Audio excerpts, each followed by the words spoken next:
Hi guys, welcome back to my channel. Today I'm going to show you how you can use old photo restoration feature on CapCut.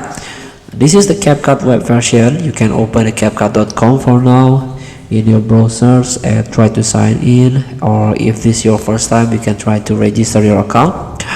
And let's start by click on Magic Tools. Scroll down and try to find for images. So here we go. This is the old photo restoration. Repair your damaged photos or bring them new life with colors. Click.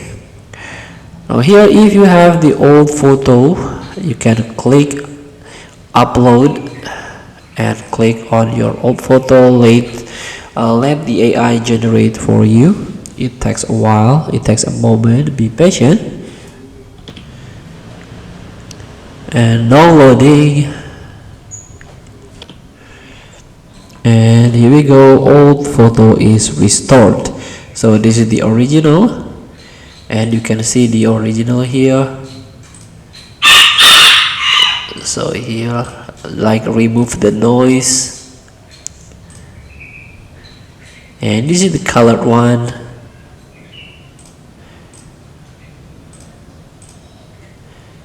So this is the original, and it is the colored one.